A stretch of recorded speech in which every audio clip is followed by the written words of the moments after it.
Would it surprise you to know that the Romans did not have internet? With no social media, politicians had no choice but to spread their propaganda in person. Ugh. They relied on communal and state rituals for public and military morale.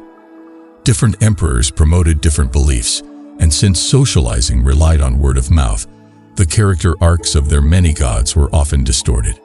Not to mention the incorporation of foreign deities in the existing pantheon. The Roman brand of polytheism varied from locale to locale, the pantheon sprawling with diverse names and personalities.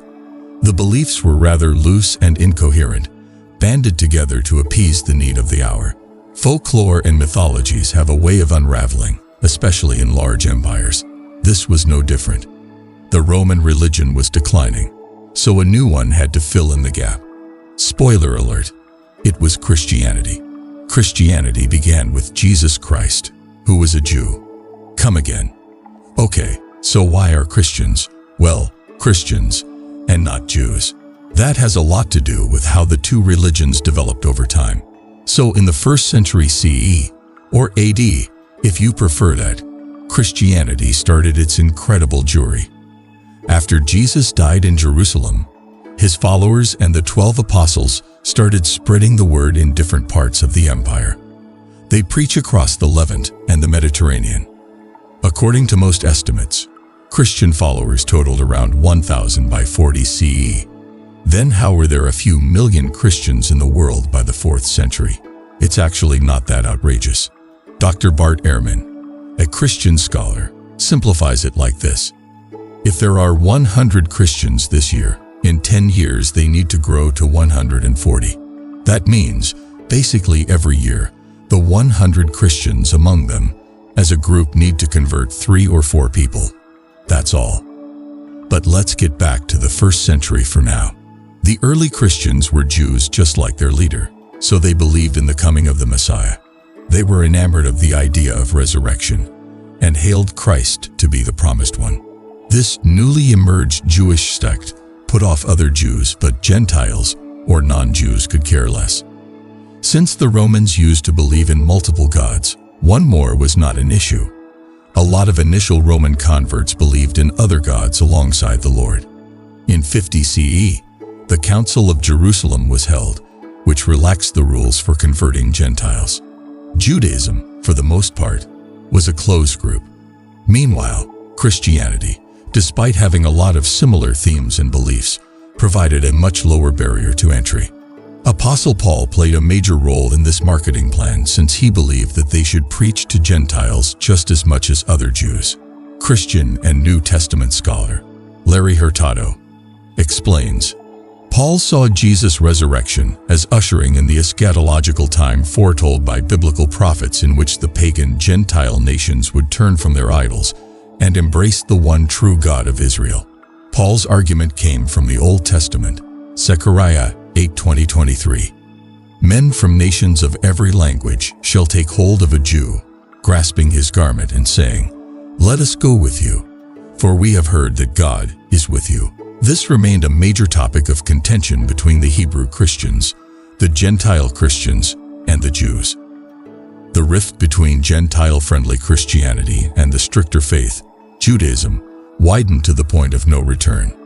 And so the accessible faith continued its steady ascent through the Roman population. The Roman authorities treated Christians with contempt, but they were too small a group to warrant attention. However, by another decade or two, their numbers were increasing. So when Emperor Nero needed a scapegoat, he picked them. Later, Domitian would employ a similar approach. There's another interesting little nugget here. After Julius Caesar's death, he was deified as people kept saying that he was among the gods. Thus began the imperial cult of Rome, which expected sacrifices from its citizens. Since Christians refrained from these sacrifices, they were undermining the state's directives and authority. Judaism did not undergo these penalties, since it was a recognized religion and hence had state protection. The plan to harass Christians, however, backfired because, do you know what persecution does? It garners sympathy. Oh, and here's another interesting thing to note.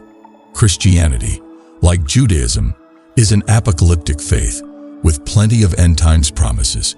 In other words, there is salvation at the end, light at the end of the tunnel kind of thing. Keeping that in mind, imagine how a follower who's being persecuted by the state would feel.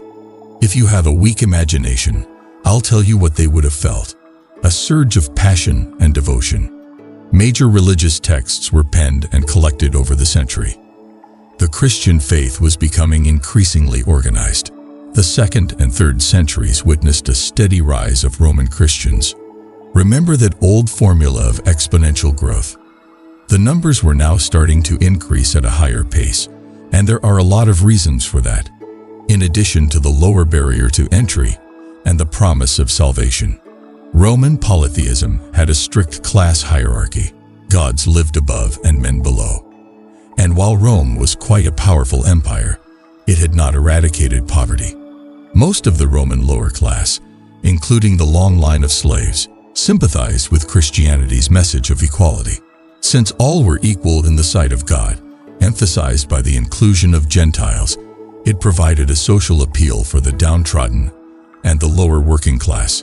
Christianity also had several tales about healing miracles, which struck a chord with them.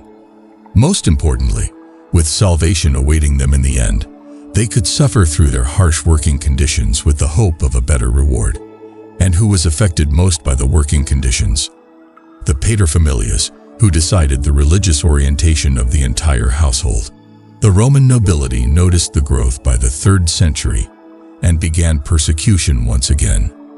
The persecution of saints before that, like Ignatius of Antioch in the 2nd century, were exceptions, not the rule. Even though Christian tradition insists that oppression was widespread during the 1st and 2nd centuries, it's simply not true. The abuse and maltreatment of Christians was rarely the agenda of the state, even if some operations here and there were carried out by provincial governments. Nevertheless, we move on to the 3rd century. Emperor Decius, who ruled from 249 to 251, employed state resources to strengthen the empire's pagan roots. He targeted anyone who did not sacrifice animals to the gods, Christians or else. Emperor Valerian ruled from 253 to 260, however, targeted Christians specifically. All this set the stage for Emperor Diocletian's great persecution from 303 to 311. But as they say, it's always darkest before the dawn, which, to be fair, isn't really true. The dawn arrived after Diocletian's death as co-rulers vied to unite the empire under a single emperor's rule. Maxentius on one side, Constantine on the other, not Keanu Reeves. Before a battle, Constantine saw a cross of light in the sky with the words, "In this sign conquer." Constantine turned into Emperor Constantine I and converted to Christianity in 312. Constantine passed the Edict of Milan in 313, legalizing the worship of one God and his Messiah, Jesus Christ. But it wasn't merely an act of self-promotion by the emperor, as the edict granted liberty to all religions. After this, however, the emperor began his self-promotion, as all emperors do. He called the Council of Nicaea in 325. On this first ecumenical council, theologians discussed some key issues of the religion. Take, for instance, the idea of Christ's divinity and his relation to the Creator. The council issued the Nicene Creed, a foundational block for many Christian sects. Constantine's efforts legitimized and established the religion in the eyes of the state. He ushered in an era of change. Over the next few decades, the imperial government promoted Christianity, and by the end of the 4th century, explicitly banned the worship of older gods. It did not take long for the entire empire to become monotheistic. The Edict of Thessalonica in 380 made Christianity the official religion of the empire. The small Jewish cult had finally taken over the Roman Empire. The Roman Empire fell in the late 5th century. The religion was disseminated across Europe through various European tribes. The Eastern Roman Empire developed its own orthodoxy and continued to influence the social and cultural landscape of the region. From there to the Crusades, Christianity spread out into varied factions and sects, all catering to different needs of the soul. But it was only made possible because of word of mouth that carried a faith from Jerusalem all the way to Rome. And, hey Tesla, if you want to rely on word of mouth for your marketing, just remember it can take a few hundred years. If you liked our content, please leave a like. For more content, subscribe to the channel. Have any thoughts you want to share? Want to point out a mistake? Head to the comments down below. It's Xiao for now, and we'll see you in the next one.